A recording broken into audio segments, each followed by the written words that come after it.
Hello and welcome everyone to today's session on multiscale connectomics. My name is Boris Bernhardt. I work at the Montreal Neurological Institute in Canada, and I'm pleased to co-chair the session with Dr. Pierre Bellec from Université de Montréal. In the session, we'll overview several cutting-edge applications of multimodal imaging in order to explore the organization of the human and non-human brain at multiple spatial and temporal scales. We have a total of 6 early career investigators who are going to give very interesting talks. Carola Canella is going to show work in which cortical silencing is explored and its results on resting state functional connectivity. Yury Koush is exploring the metabolic basis of human resting state networks. Paquola is presenting work showing a multiscale cortical wiring scheme. Hila Gast is investigating large-scale structural connectomes that are inferred from axon diameter estimates. Ilona Lipp is overviewing work showing the evolution of cortical myelination in chimpanzees. And Mykyta Smirnov is closing the session by presenting work that leads to an accurate identification of vascular territories in the human brain. I wish all the best to all the speakers and hope you enjoyed the session. Thank you for the introduction and good morning to everybody. So in the talks today, I will illustrate the experiments that we have carried out in order to understand the neuronal basis of functional connectivity as measured with resting state fMRI. As you all are aware on, functional and structural connectivity are robustly related. And this is something that has been demonstrated across species. In humans, for instance, there is large evidence that functional connectivity acquired with resting state fMRI and structural modules are closely overlapping. And very similar results have been reported by our lab in rodents as well. So these correspondences, together with results from computational modeling, form the basis of a very popular framework for interpretation of functional connectivity, according to which brain structure, so the axonal scaffolding between brain regions, shapes and constrain brain function. However, structural-based models of functional connectivity come with different implicit assumptions. For the purpose of this presentation, I would like to highlight 2 of them. First of all, functional connectivity is thought monotonically reflects reciprocal axonal output and interareal communication. And related to this, inactivation of a brain node would result in reduced functional connectivity. So the main problem of this assumption is that their validity is not be experimentally proven. And this is a problem in the light of the correlational nature of resting state fMRI connectivity. Our idea is that if we want to understand the exact nature of the readout, we have to apply causal perturbational approach in order to inactivate a node and to see how functional connectivity is affected. So the idea is that if functional connectivity is a proxy for structural connectivity, the inactivation of a node would result in a reduction of functional connectivity with target region. And this is the hypothesis that we wanted to test. So this is an overview of the experimental setup. The aim was to inactivate a brain node and to see how functional connectivity is affected. We decided to, through neuropopulation technique, silence mouse prefrontal cortex in a chronic and acute way via intracranial injection of modified protein. So for the chronic studies, we transfected animals with the inward rectifier potassium channels. For the acute silencing, we decided to use chemogenetic platform. And then we acquired the resting state fMRI data, and also we perform electrophysiological experiments. So here I'm showing you the results from the first study of the chronic silencing. So basically what we did, we mapped all the voxels that have significant synchronization with the prefrontal cortex. For the control group, what emerged is the so-called mouse default mode network. For the chronic silencing, doesn't seem to be any reduction in the target region. In fact, looking at the difference map, what emerged is this paradoxical and unexpected over-synchronization within the region of the default mode network. And here I'm reporting another interesting results, because we found that the regions that are over-synchronized are also structurally connected by a high density of projection in prefrontal cortex. And these results makes these things even more paradoxical. So the results of the first study were unexpected, and they got us thinking that perhaps this could be the results of a compensatory mechanism in response to prefrontal cortex silencing. In order to corroborate this finding and also to get mechanistic insight into this phenomena, this time we decided to use chemogenetic approach. So chemogenetic allows us to remotely inhibit neuronal activity of a certain region upon administration of a specific ligand. Long story short, what we obtained was basically more or less the same results. So there is an increase in functional connectivity between prefrontal cortex or the midline brain regions and prefrontal cortex and thalamic subregions. This method allows us also to see that functional connectivity increased over time, so after the administration of the ligand. Then we try to investigate on the mechanism, and in the mouse, we can use invasive electrophysiological methods. So basically what we did, we implant an electrode in prefrontal cortex using the same experimental protocol of fMRI scanner. And what we found, first of all, is that there is a lot of spontaneous activity in light-sedated animals. So the neurons are active. Second, drug-induced PFC silencing was characterized by a decrease in neuronal firing. So our method is working. Regarding to brain rhythms, what we found is very interesting, because we found that there is a decrease in gamma activity that are associated with the fast spiking, and we have an increase in delta activity. So we thought that observed increase in delta activity could be key to understand the basis of this overconnectivity. And in order to understand what is going on, we decided to perform multi-electrode recordings, putting one in prefrontal cortex and the other one or in thalamic subregion or in another region to show overconnection. And interestingly, what we found is that there is an increase in delta activity for both the measurements. So the overconnectivity seems to be driven by the increase of the delta activity, so of the slow oscillatory rhythms.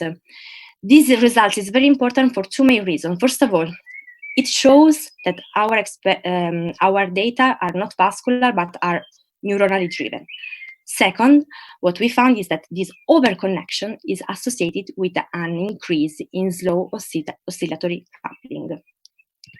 And this observation is very important and lead us to go back and take another look to our functional connectivity data. So this additional investigation was aimed to understand if we could implicate the role of the thalamus in the generations and the propagations of this phenomenon. Now, we know that delta rhythms are enhanced by thalamic input, and we know that central medial thalamus was the regions that show this hyperconnection. So we hypothesized that the central medial thalamus could serve as a relay station of functional connectivity with other areas. Long story short, based on its connectivity profile, we identified two thalamic subterritories, one sensory modal thalamus and the other one polymodal thalamus. And we saw that after prefrontal cortex silencing, there is an increase in functional connectivity between central medial thalamic nuclei and all the region of the cortex. This suggests that these regions could act as propagator of rhythms and induce a state of hyperconnectivity. Suggests also that delta activity is a global effect and support the following model. So, at the baseline condition, we know that prefrontal cortex sends a lot of asynchronous firing with all the region or other regions in which are connected. Subcortical region sends slow oscillatory waves. If we remove prefrontal cortex activity, if we inactivate prefrontal cortex activity, we have a reduction in asynchronous thalamic cortical input, a reduction in cross-frequency interaction, and an enhance in global delta synchronization.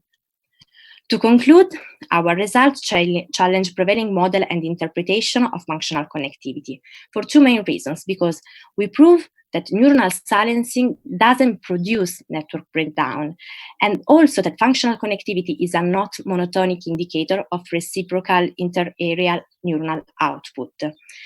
We suggest to include the role of global rhythm generators in computational modeling of resistive fMRI. And in this way, we could explain also the paradoxical overconnectivity that was found in patients affected by neurodegenerative disorders. I would like to thank all the collaborators and also the founding agencies that support this work, and all of you for your attention. Good afternoon. My name is Yury, and my talk is about metabolic basis of human brain network nodes in resting states of eyes closed and eyes open. I will first introduce key aspects of in vivo functional MRS, target metabolites, and neurometabolic independence of network nodes in task paradigms. I will outline the key objectives of the present research, the applied experimental design, and achieved results, and summarize our findings. Neuroimaging with functional MRI bold contrast identified brain regions and networks in task and rest paradigm. Functional MRS allows in vivo observations of key brain energy metabolites and neurotransmitters. The number of functional MRS studies in neuroscience has been growing, and most consistently, functional metabolic changes are observed in lactate, glutamate, and to a lesser extent in GABA. Lactate is an inherent player in brain energy metabolism and neuromodulation. It is considered as an end product of glycolysis. It is oxidized to produce ATP molecules, engaged in blood vessel dilation and neuronal glial interactions. Lactate receptor is also considered as a slow neurotransmitter. Lactate is also implicated in various neurological, neuropsychiatric diseases and cancer, typically in terms of the abnormal increase. In lactate, 3-methyl proton resonant group at 1.3 ppm weakly couples to 1-methine proton resonant group at 4.1 ppm. This property enables so-called J-difference edited MRS to separate lactate doublet at 1.3 ppm from overlapping lipids and macromolecules. Here, J-edited pulse sequence used for that with 180 alternative on-off frequency selective pulses, in case of lactate applied at 4.1 ppm. J-difference spectrum is built as a difference between editing off and editing on spectra, as shown for the phantom acquisition here. As we see, the resultant difference doubles the lactate amplitude. Initially, human visual cortex lactate functional modulation has been observed back to 1991 at 2.1 Tesla. Then, fMRS experiments moved towards ultra-high magnetic field and were successfully reproduced in visual and motor cortices. The fMRS experiment typically requires prolonged baseline and condition block to reach required signal-to-noise ratio, here about 6 minutes, which could result in 15 to 30 minute total fMRS run duration. Most recently, lactate G-edited functional MRS has been shown feasible at 4 Tesla in the motor cortex, with about 8.6% modulation from basal level. Here you see the J-edited summon difference spectrum, large macromolecules and lipids at 1.3 ppm in some spectrum, and their cancellation in a different spectrum, with a clear lactate increase during the finger tapping condition, so lactate difference between tapping in red and fixation in green is shown in blue here.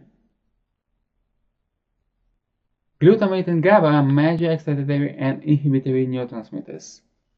Glutamate is GABA precursor, synthesized from glutamine, and is typically characterized by an abnormal increase in, for example, psychiatric diseases. GABA is implicated in neurological and neuropsychiatric diseases as well, and characterized by an abnormal decrease. Similarly to lactate, glutamate and GABA could be edited as well. For GABA observation at 3 ppm, where it is overlapped with total creatine peak, editing pulse is typically applied at 1.89 ppm. Glutamate is co-edited with GABA, which means observed in the same spectrum. However, glutamate is inseparably co-edited with glutamine at low field and observed at 3.8 ppm, the so-called GLUX. Now, it is of common knowledge that for sensory and cognitive tasks, there are distinct activation and deactivation networks. Task-positive and task-negative networks in human brain are areas where both contrast increases and decreases between experimental and rest epochs respectively. Here, for example, we see an independent component for visual spatial attention imagery experiments that highlight orthogonal visual and parietal cortices in orange, versus sensory and default mode network cortices in blue. In addition, it has been recently shown that interleaf single voxel fMRI-fMRS pulse sequence could be used for an efficient and accurate bulb and neurometabolic quantification. Here we see the applied pulse sequence with interleaf J editing on and off experiment and bulb spectroscopic acquisition in terms of the steam sequence used to acquire the water spectrum. In brief, we use task-positive visual cortex activation using flash and checkerboard paradigm, and task-negative posterior cingulate cortex deactivation using cognitive paradigm. Now, for visual cortex, we observe that both increase was associated with an increase in GLUX and lactate and a decrease in GABA. For posterior cingulate cortex, both decrease was associated with no changes in GLUX and lactate and an increase in GABA. For more details about, please see our poster 2666. Now, moving to the present research, I would like to highlight that eyes open and eyes closed resting state conditions are idealized and widely used resting states. It has been shown that comparing eyes closed to eyes open condition results in an increase of glucose metabolism. However, it remains largely unknown how aerobic glycolysis and excitatory inhibitory balance is varied between eyes open and eyes closed in activation and deactivation network nodes, which is the purpose of the present research. Thus, we conducted a 3-day study with 20 healthy subjects with functional MRI at 3 Tesla and functional MRS at 4 Tesla. We targeted task-positive and task-negative brain areas to unveil the aerobic glycolysis and excitatory inhibitory balance at eyes open and eyes closed resting state. These resting states were assessed using whole brain fMRI, single voxel fMRS at 4 Tesla for lactate, GABA, and GLUX, and calibrated fMRI. Here we see whole brain activation map contrasting concatenated eyes closed and eyes open resting states. During eyes open rest, we observed a significant increase of bulb signal both in visual cortex and posterior cingulate cortex. Here you see the percent signal change there. For visual cortex, we did not observe significant changes in GABA level in eyes open as compared to eyes closed. However, GLUX and lactate level were increased. For posterior cingulate cortex, we did not observe significant changes in GABA, GLUX, and lactate. Below we see the fitted visual cortex and posterior cingulate cortex spectra for GABA, GLUX, and lactate. Calibrated functional MRI provides insights on hemodynamic, cerebral blood flow, and cerebral metabolic rate of oxygen processes required to meet local energy demands in brain activation and rest. T2 and T2 star maps are required to compute the R2 prime map. Proton density and arterial spine labeling acquisition are required for CBF maps. Then CMR2 map can be computed, and we estimated delta CBF and delta CMR2 maps. In particular, we use these equations for R2 prime via R2 star and R2, and those that relate R2 prime, CBF, CMR2, as well as to relate the relative change between eyes open and eyes closed resting state.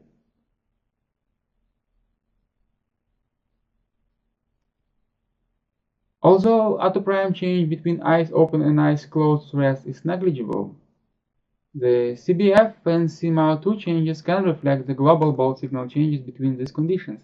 So we observe a significant increase in CBF and CMAO2 in rest with eyes open as compared to eyes closed. So here we see the percent signal change difference. Below are gray matter delta CBF and delta CMAO2 map.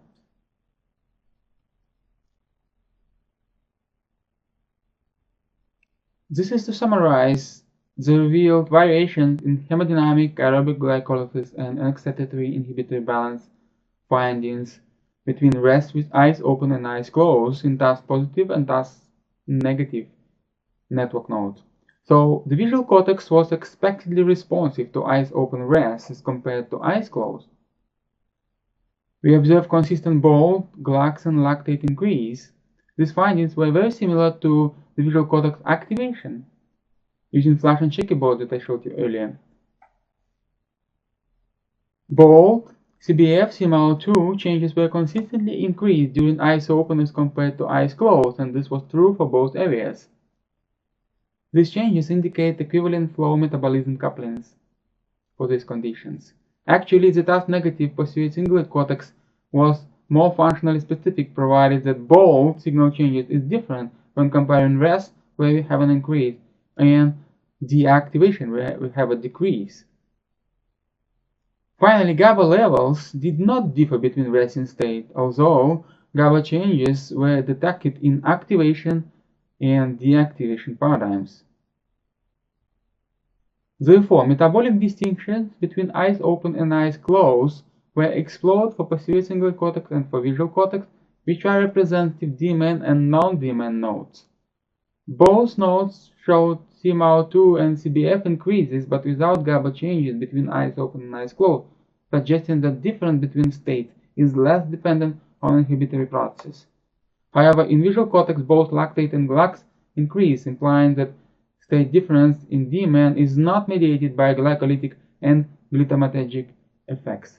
In summary, our research highlights the strengths of fMRS and simultaneous fMRI-fMRS to unravel the metabolic characteristics of DMN and non-DMN nodes, a critical factor in interpretation of conventional fMRI data. I'd like to acknowledge our technical support team and funding. For more information about the results and their interpretation, please visit our posters. Thank you very much for your attention. Hi OHBM, thank you very much for this opportunity to present our recent work. I'd like to discuss how a multi-scale model of cortical wiring can help us understand how neuronal activity is simultaneously constrained by both local microcircuitry and large-scale networks. Let's start with a really simple question. How can information be transferred from one cortical region to another? This histogram of tracks illustrates the 3 different wiring systems of the human brain, which vary in frequency and length. The majority are intracortical horizontal fibers, which are very short, followed by superficial white matter, and then there are relatively few long-range cortical fibers. All 3 are crucial to characterizing the connectome. However, there have been relatively few attempts previously to reconcile these different wiring systems into a single cortical wiring scheme in a living human brain. And no single metric derived from MRI is likely to capture these 3 features alone. So we sought to establish a number of proxy measures to bring these all together. We calculated geodesic distance in a manner that propagates through gray and white matter voxels. We also recently developed a technique called microstructure profile covariance, which measures the similarity between depth-wise myelin profiles. And importantly, the work from Helen Barbas's group on the structural model tells us, based on non-human primate neurophysiology, the microstructural similarity is a very strong predictor of connectivity between 2 regions. And finally, we also used the tried and tested tractography derived from diffusion-weighted imaging. We mapped the wiring features between 200 brain regions, and it was interesting to note that the edgewise correlations were significant between each pair, but they were ultimately low and they varied regionally, so showing that the wiring features capture unique aspects of cortical-cortical connectivity. To integrate the wiring features, we first rank normalized and then horizontally concatenated the matrices. So this accounts for their varied sparsity, and so they each equally contribute to our model. Then we calculate the cosine distance between each row, which represents regions, therefore transforming this long array into a square affinity matrix. This gives us a high-dimensional and dense interpretation of cortical wiring. We chose to decompose the matrix using diffusion map embedding, which is a nonlinear dimensionality reduction technique. This effectively focuses on the dominant processing streams. The first two eigenvectors accounted for approximately 60% of variance in the affinity matrix. These represent the centrifugal axis on the x and an anterior-posterior axis on the y. The anterior-posterior axis combines multiple local gradients, such as the rostrocaudal prefrontal gradient, as well as the ventral visual stream. And then the centrifugal axis represents an overarching organizational principle that unites these local processing streams. We can view their emergence as a two-dimensional space, which are referred to as the structural manifold. The relative positioning of nodes in this space informs upon their propensity for a shared projection. We can start to interpret this from a global perspective by coloring the nodes according to their proximity to axis limits. First, we wanted to use this new representation of the cortical wiring scheme to explore how microcircuitry varies across the cortex. For this, we combined recently published cell type specific gene lists with RNA-seq data. The RNA-seq probes were acquired in 12 human adult brains and were located in 11 different neocortical areas. These were selected by the consortium to cover a broad range of cortical types, and because of this were nicely spread across the structural manifold. We calculated the average of log2 normalized gene expression for 8 different cell types and projected the gene expression back into the structural manifold. Higher values are brighter colors here. Using multiple linear regression models, we found that the first two eigenvectors explain a significant portion of variance in the gene expression for many of the cell types, thus showing that cellular composition of the cortex systematically varies across the structural manifold. We can also use the structural manifold to provide new information on the large-scale organization of cell types. To do this, we can naturally see that each region has a value on the first and second eigenvectors. But we can also superimpose these non-cardinal axes onto the space. So take, for example, here, a diagonal that runs from visual areas at the bottom left to prefrontal areas at the top right. Then we can assign each region a value on these non-cardinal axes as well. And we can really go wild and place a number of these axes all over the space by just systematically changing the slope and the intercept. Then we estimate the correlation of gene expression of each cell type with each one of these axes, so identifying the dominant axis of variation in each cell type. We found that 4 cell types were strongly and significantly related to these axes. So these findings provide a novel picture of the hierarchical organization of non-neuronal cell types, whereby neuromodulatory glia, such as astrocytes and microglia, are more expressed on the right transmodal side of the structural manifold. Together, also their intersection of these cell type specific gradients show that they can produce this multiform differentiation of microcircuitry across the cortical wiring scheme. We also assess the power of the structural manifold to predict functional connectivity. Using AdaBoost regression, we operationalized the model at each region separately in a discovery sample, and then predicted the functional connectivity in a separate cohort of 100 individuals. Overall, the wiring model provided a relatively good prediction of functional connectivity, with mean squared area less than 1 standard deviation for every node, and on average it was about 0.5. So this outperformed a wide range of other models that we tested. So for example, using a little linear model of tractography, which is standard in our field, the average mean squared error is about 0.9. Next, we aim to track the dynamic flow of information throughout the cortex using a more direct measure of neural function. So based on intracranial EEG in 10 patients, we obtained comprehensive coverage of the structural manifold. Then to further enhance our statistical power, we chose to further reduce the dimensionality from 200 parcels to a smaller set of clusters, which was based on consensus k-means clustering of the structural manifold. And in doing so, we choose to focus on the large-scale organization of electrophysiological coherence. The rhythmic synchronization of neuronal populations appears to be fundamental for communication between regions. However, the role of different frequency rhythms is yet to be fully uncovered. So here you can see how the directed coherence measured as a phase slope index is viewed between two clusters across a whole range of frequencies shown on the x-axis. So positive numbers represent a clear driving effect from one cluster to another. So you can see that this seed region is driving the coherence in high gamma, but it's receiving coherence in a beta range, which is signified by the negative value. Step, we used a principal component analysis to decompose the variance of interregional directed coherence. The first component explained just over 40% of variance, and it showed a gradient of loadings running from the motor cortex in red to more limbic areas in the lower right in blue. We also wanted to retrieve the frequencies that drove this effect. So we performed a Pearson correlation between the component loading of the directed coherence spectra, and we found that this highlights that the component loading was most likely driven by this beta frequency, as well as a high gamma frequency. We cross-referenced these component loadings with cell type specific gene expression that I presented earlier. We used a lasso regression to determine the importance of each cell type to this topography. So each line here in the middle plot represents a cell type, and the x-axis represents the level of regularization, essentially providing fewer and fewer features to the regression model. Across the entire range, the inhibitory neurons, here in green, were a very important feature. So inhibitory neurons are highly expressed in a sensory motor cluster and decrease towards the left transmodal side of the space. So noticeably, this concords with evidence on the importance of somatostatin inhibitory neurons in orchestrating beta oscillations, the frequency that most strongly drives this component loading. And thereby, this multi-scale approach can offer a new line of evidence on the relationship between microcircuitry and large-scale oscillatory patterns.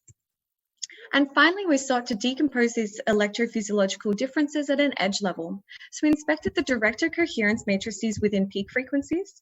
These appear to be distributed directed coherence patterns after thresholding based on a p-statistic from a linear mixed effect model. So we found that the topology of these thresholded coherence matrices subscribe to the rules laid out by Feldman and Van Essen for constructing hierarchies. We found that beta oscillations were driven from frontal cortex to areas involved in the visual system, whereas the high gamma oscillations were being driven from limbic cortices to the prefrontal cortex. This shows that the cortical wiring scheme supports multiple frequency-specific hierarchies. So finally, I hope I've demonstrated how the structural manifold approach is a really flexible tool that's deeply grounded in anatomy and helps us to interrogate the interaction of cortical features at different scales. In sum, we found that the cortical wiring can be officially described as a global centrifugal and local anterior-posterior axes. This organization is underpinned by distinct spatial gradients of cell types. Such multimodal cortical wiring scheme improves upon predictions of function from structure. The cortical wiring scheme guides multiple frequency-specific hierarchies, though, and the cell type-specific gene expression contributes to the definition of such hierarchical levels. So with that, I'd like to thank everyone involved, especially my mentor, Boris Bernhardt, and everyone in the Mykyta lab. And if you're interested in this project, I'd like to direct you to the preprint on bioRxiv, or feel free to reach out to me with any questions. Thank you. So, hi everyone, my name is Hila from Tel Aviv University in Israel. In my lab, we are working mainly on developing advanced MRI tool to explore the microstructural properties of the human brain. During this talk, I would like to introduce a recent effort to take the research of the human brain connectome to the next level. The human brain connectome is one of the most important features of the brain. Throughout the history of neuroscience, it is repeatedly claimed that understanding the wiring pattern of the brain or its compartment will define its function. Yet, one of the major questions while studying the connectome is how to weight its connections. To this end, diffusion MRI methods provide the sole way to explore the entire human brain connections in vivo and non-invasively. The development of DTI allowed us to take a glance into the 3D anatomical connection of a living person. Nevertheless, DTI has several important limitations implicit within its model. Among them, changes in the common DTI indices are considered to be vaguely associated with microstructural properties. Multi-Bichel methods were developed under the consideration of different diffusivity patterns for different tissues. It separates the signal decay derived from water molecule diffusion from inside the cylinder, meaning intraaxonal, and free diffusion from extraaxonal tissues. Therefore, it enables to identify some microstructural properties of the brain's connection and tackles crossing fiber problems in tractography. In an extension of this idea, a method called Excalibur, the estimation of axon diameter distribution also became feasible. The idea behind Excalibur is that each axon size will experience restricted diffusion at different diffusion time. So by acquiring multi-diffusion time, multi-Bischel dataset, it is possible to estimate the axon diameter distribution function. Due to technical and model limitation, this estimation is above the real estimation of axon diameter. However, trends and patterns of the distribution should remain the same. A major drawback of the original Excalibur framework was the need to acquire the diffusion data exactly perpendicular to the requested fiber system. Soon to be uploaded to bioRxiv, the Excalibur 3D method, in which we estimate the axon diameter distribution through linear regression model. We estimate the relative contribution of each axonal size component to the obtained signal. This extension of the Excalibur framework allows to study the axon diameter-based connectome of the entire human brain. Due to lack of time, I won't get into any more technical details, but for more details, please stay updated with our work. So first, we started by applying our method on a whole brain weighted tractography. Here you can observe an example of a signal subject tract weighted by either their main direction as extracted from a DTI analysis or by their mean axon diameter calculated using Excalibur 3D. It is possible to see some interesting patterns here in this way to weight the streamlines. Pay attention, for example, to the corticospinal tract. It is easy to locate in blue, being a superior-inferior tract. It is also quite salient in our Excalibur-weighted tractography. Corticospinal tract is considered to have wider axon compared to its surrounding, and indeed this is what we see here. By segmenting the endpoints of the tract on the brain surface, it is possible to calculate the connectivity matrices for both methods. This mathematical representation of all brains connection is the basis for graph theory analysis. We started by computing a node degree and clustering coefficient values for both network weightings. This analysis provided us the first clue. We are looking here on two different network structures with a possible added value to consider them both while studying the anatomical connectome. In order to make sure we are on the right track, we validated our method using fascicle with known axon diameter distribution. For this purpose, we used the corpus callosum and corona radiata. Both resulted with the expected pattern.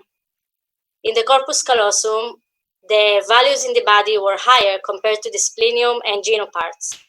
And the corticospinal tract in the middle of corona radiata, as mentioned before, had higher values compared to its surrounding.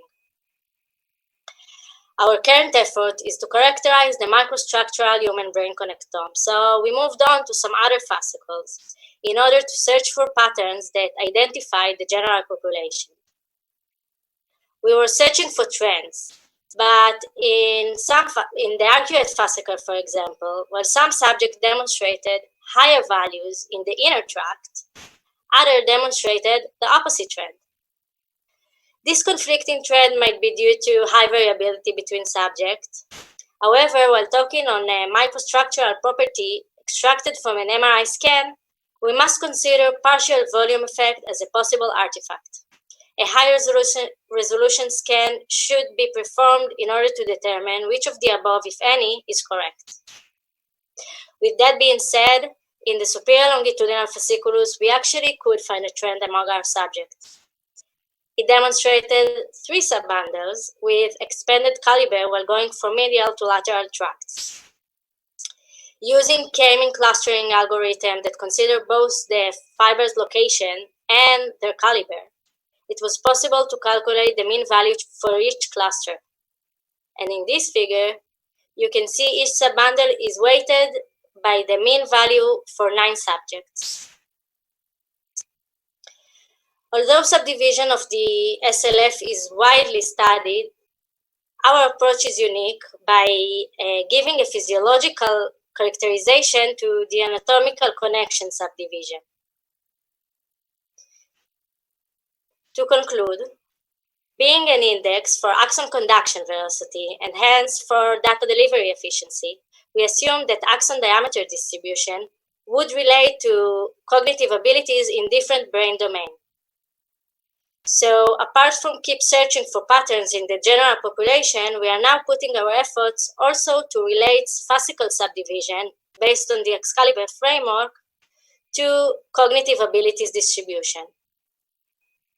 Moreover, further steps in graph theory analysis is needed in order to create a multidimensional network that considers both the number of tracts and their caliber to benefit from the rich information we can extract from our marvelous brain and the complex network behind it. In the last few minutes, we were walking through a new possible way to study the human brain connectome. The Excalibur 3D method allows us to dive deeper into the microstructural properties of our brain's connection without any invasive intervention. I hope you enjoyed my talk and thank you for your attention. Okay, so we're here at the meeting of the Organization for Human Brain Mapping, and I'm actually giving a talk about chimpanzees. Why? Well, they're our closest living relatives, and studying them can help us better understand how human-specific traits, so for example, language or social cognition evolved, and also how they manifest in the brain. So one approach to do this is to basically go and look at the end product of evolution, so the human and chimp brain, which are in fact very similar, and then say, well, the differences that we do find, they're probably responsible for human-specific traits. So for example, the human brains are larger, they have a disproportionately larger prefrontal cortex, and also altered connectivity. But what we shouldn't forget is that the way the evolutionary genetic adaptations actually translate into traits is by influencing how the brain develops ontogenetically, so within a single lifespan. And if we understand where chimpanzee and human brain development differs, that could help us pinpoint a lot better what are the evolutionary changes that are most relevant for human traits and also, for example, diseases that arise in specific developmental periods. And there are actually not very many developmental studies in chimpanzees, and the few that we have provide some evidence that human brain development has longer myelination, faster early prefrontal cortex development, and also stronger aging effects. But we are very far from a complete picture about this. So I'm here as part of the Evolution of Brain Connectivity project, which has established a really unique infrastructure that is also quite sustainable. So we basically behaviorally characterize chimpanzees in the wild and in zoos. And when one of them dies, we collect the brain, we fix it and bring it to Leipzig, and then we scan it. So this way, we basically get access to brains from chimps of all developmental stages. And as part of this project, we do quantitative imaging and try to kind of comprehensively assess cortical development in chimpanzees, with a particular focus on myelin as a developmental marker. So today, I will just give you an overview of what we do and show some first results. Just to mention, there's also diffusion imaging part of the project, but I won't talk about this today. So we do quantitative imaging to get down to quantitative parameters that are interpretable as kind of physical properties of the tissue. And these parameters are biologically meaningful in the sense that we know that they're sensitive to certain microstructural properties of the tissue, such as myelin. And they all have slightly different sensitivities, so combining them kind of makes a lot of sense, especially when looking at development where a lot of different things happen. And the advantage of quantitative imaging is that the parameters we get, they can be compared across individuals and also time points. So this is why they're increasingly used also in human studies on brain development. Right, so we don't only do quantitative imaging, we also do it at very high resolution, 300 micrometers, because postmortem scanning has the advantage that our participants are very compliant, they don't move their head, and they don't complain if they have to stay in the scanner forever. So these are the maps that we get. We get longitudinal relaxation rate, R1, effective transverse relaxation rate, R2 star, magnetization, transfer saturation, and also proton density. And while there's a lot of advantages with postmortem scanning, it also comes with some challenges. For example, that the tissue is not in its original state, but fixed, and that we can't standardize the acquisition, so we have like variable postmortem times. So this is why our first aim was to see whether it's feasible to actually study cortical development cross-sectionally with such heterogeneous data. Right, so to look at cortical myelination, we implemented a free surfer pipeline to reconstruct the surfaces and to project our quantitative parameters on it. So on the left, you can see an example from one of our brains. And to be able to also compare the myelination patterns to the previous literature. So on the right, you can see a myelin-sensitive contrast obtained from chimpanzees in vivo. This contrast we can't actually do post-mortem, and a human scanned at our center. And what you can see is that the maps we get actually show the expected myelination patterns. So we get higher values in primary areas such as motor cortex, somatosensory cortex, auditory cortex, and lower values in higher order areas such as the frontal cortex. I told you that we look at brains from different ages. So far, we've got 5 data sets, and this is a comparison of our youngest and the oldest brain, looking at longitudinal relaxation rate. What you can see is that in the baby brain, there's not much contrast between gray and white matter. The only thing standing out is kind of early myelinating structures. While the adult brain is, of course, a lot larger, R1 suggests stronger myelination throughout the brain and also more contrast between gray and white matter. So to look at the development from childhood to adulthood, we used a cortical parcellation for chimpanzees and averaged R2 star across a number of cortical regions. So I'm showing results for R2 star because we got good maps in all 5 chimpanzees for it. And what you can see in this plot is first the expected differences between different cortical regions. So again, higher values in the primary areas, motor, somatosensory, visual, and auditory, and then lower values in the frontal cortex. And what you can also see is that for each of these regions, there's the expected developmental increase in the values from childhood to adulthood. And this shows that the developmental effects are actually very strong and exceed any effects we might get because of the unstandardized tissue acquisition. So for this plot, I averaged R2 star across the entire cortical region, but we don't want to stop here because we know that the cortex consists of different layers with different functions, and cortical regions differ in their myelin architecture. And there's also evidence that intracortical profiles change with development in humans. And we can make use of the very high resolution of our scans to also look at this in chimpanzees. So this is one example for distinguishing cortical regions based on the intracortical profile. So secondary visual cortex from the primary visual cortex with the highly myelinated stria generi, which we can kind of qualitatively see here on the R2 star map. And because our parameters don't exclusively reflect myelin, we also validate results using histology. So this is an example of myelin histology in the visual cortex. But doing histology in the whole chimpanzee brains, that's not feasible. So we want to use MRI to get intracortical profiles for the whole brain. And I'm going to show you now how we do that. So on the left, you can see free surface segmentation for a whole chimpanzee brain. So in red, the pile surface, in blue, the white matter surface. And combining this with the cortical porcellation and equivolume layering approaches, we can get intracortical profiles for individual cortical regions, such as the visual and the motor cortex, which I will show you now. So on the left here, you can see the expected myelin architecture. On the right, I plotted out a star across different cortical depths for all the brains apart from the baby brain.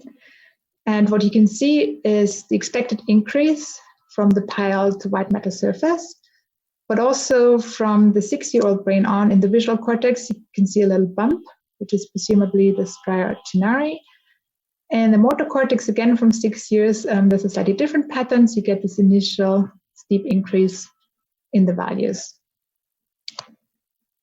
Right, so to summarize, our fairly sustainable approach to obtain imaging data from post-mortem chimpanzees is feasible in various ways. So we get high resolution and high quality quantitative maps from chimpanzees from the wild and zoos. And with these maps, we can look at cortical myelination patterns and even at intracortical profiles. And despite the unstandardized tissue acquisition, we showed that it's possible to look at cortical development cross-sectionally, and across the first 5 chimpanzees, we already found expected trajectories. So where do we want to go with this? Because we also collect behavioral data in the chimps before they die. Eventually, we want to link the cortical development to behavioral development and also white matter development. And altogether, the data we collect actually provides a unique resource for comparative neuroscience. So I really hope I can present some more findings from this project in future OHBM meetings.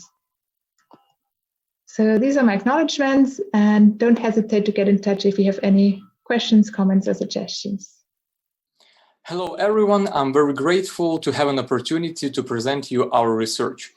Today's presentation is towards an accurate identification of vascular territories in the human brain.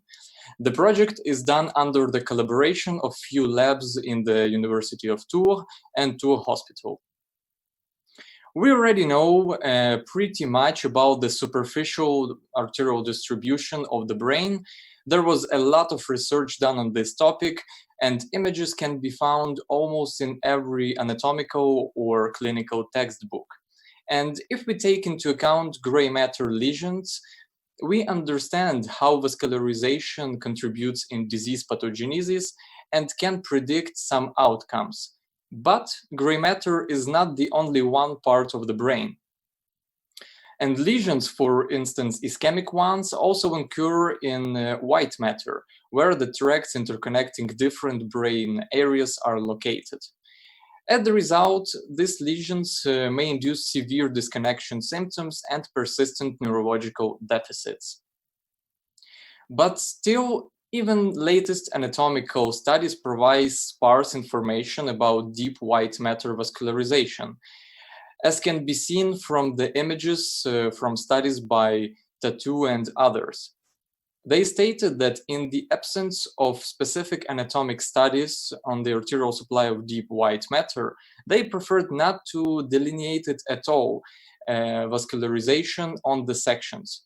This means that we don't actually know how the borderlines in these uncovered regions, for example, in between red and green ones.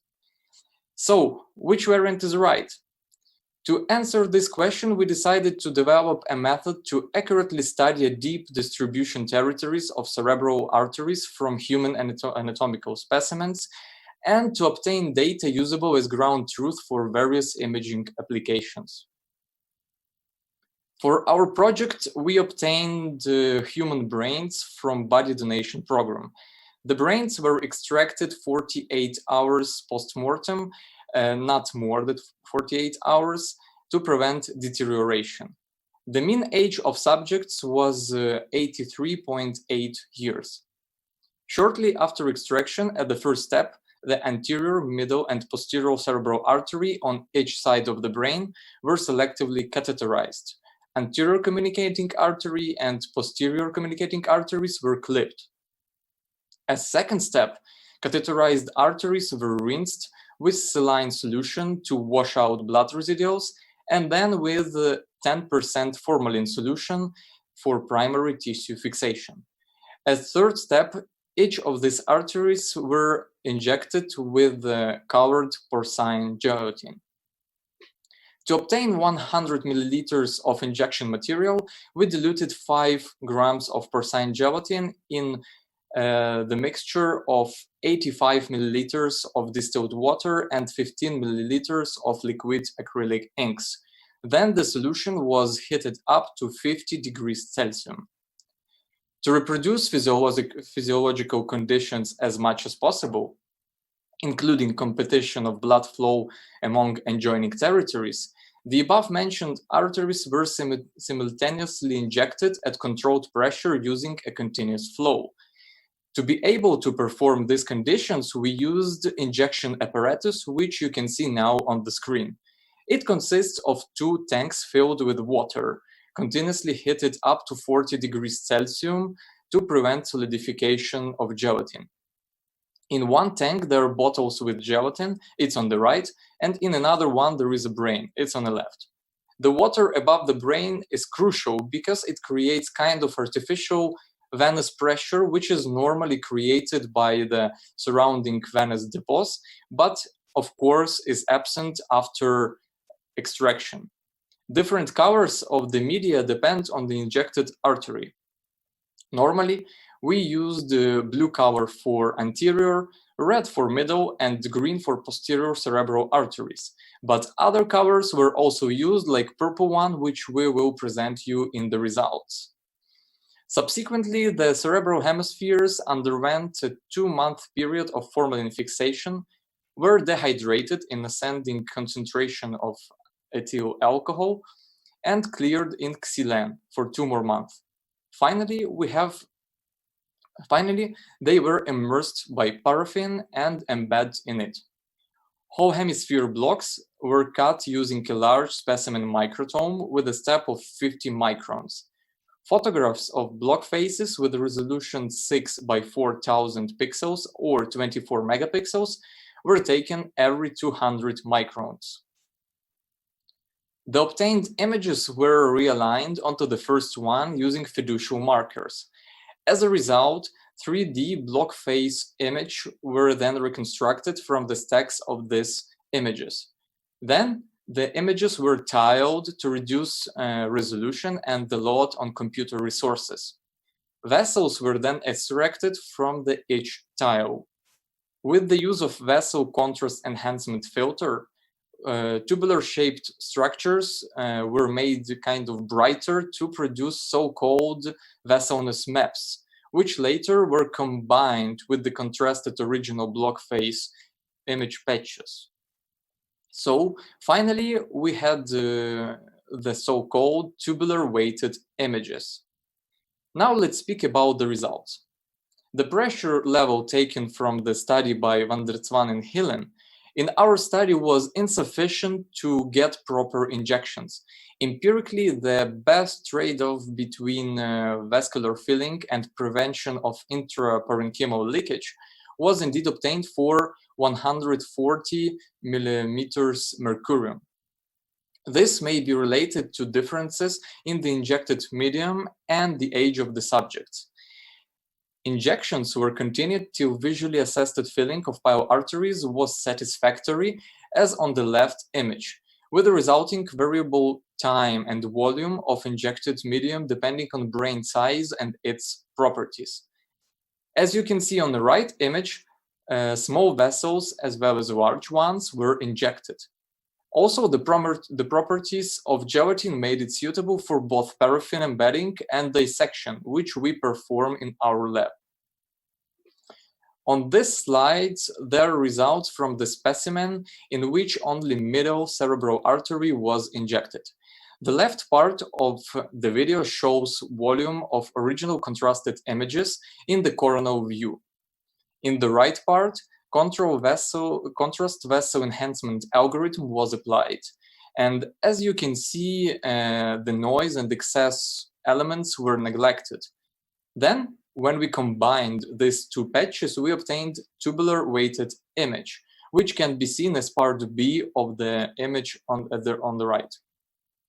Part A of this image is the original RGB block face image, and you can see also the scale and fiducial markers on this block face image. We observed that this 3D reconstruction process was able to display continuous vessels of deep white matter as small as 50 microns in diameter.